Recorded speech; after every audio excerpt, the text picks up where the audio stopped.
Hello, and again, welcome to With Wellner Anderson. This is part 2 of what is cryptocurrency and why you really need to know.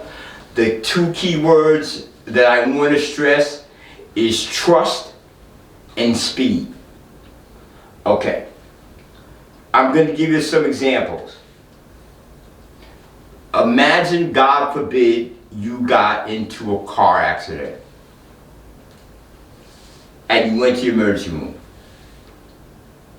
and they were able to retrieve all your medical records, pharmacy records, doctor's visits, hospital visits, medications. If they were able to retrieve all that in 15 minutes, they can't do that now.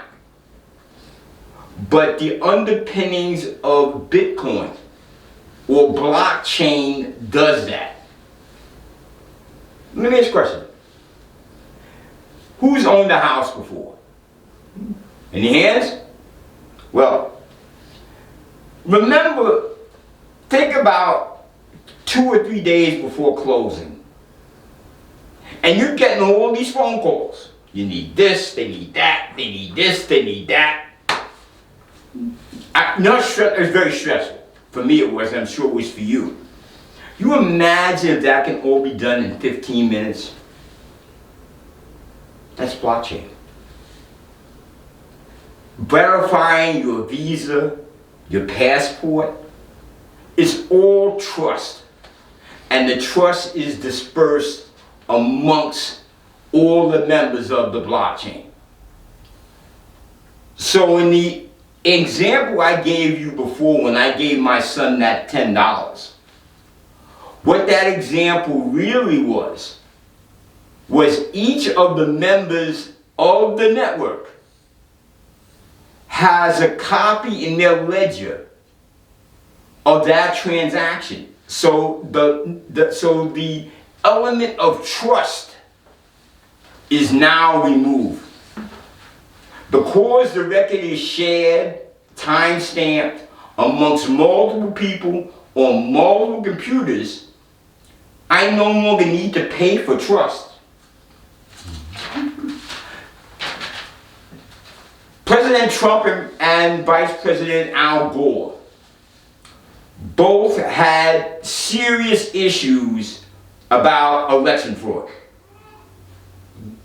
Wouldn't it be nice if in 15 to 20 minutes through blockchain you could validate whether there was election fraud or not? How many of you have bought stock before? Okay. T2 in stock.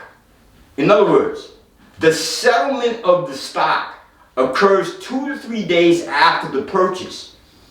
The reason why that is done is because of trust. So in the first case with the medical records, according to the HIPAA laws, the records, your personal records, cannot be seen by someone unless they are authorized. They are trusted. Within blockchain, that is what it does over a dispersion network without the need to pay an intermediary like a bank or a law firm or an accounting firm. Imagine no needs for audits. It's all out there on the ledger. No central point of failure.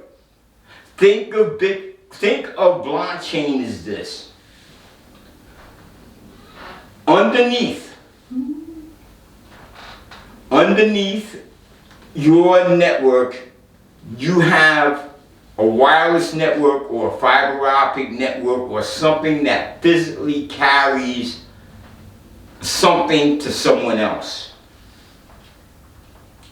Think of blockchain as being the transport. But when you think about cryptocurrency, it's such a small piece of what blockchain can bring. The applications I mentioned are done with smart contracts. They have very little to do with Bitcoin.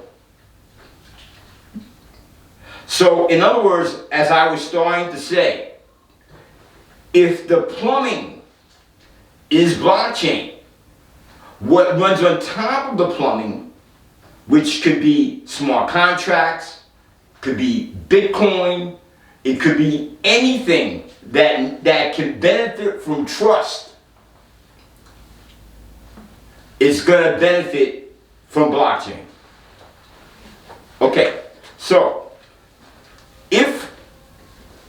if you got that, if you have any issues, just go back again to what is money, what really is money, and that would help you get along with this. I'd like you to, thank you, give me a thumbs up and a like and a subscription if possible, and I'll see you with the final conclusion.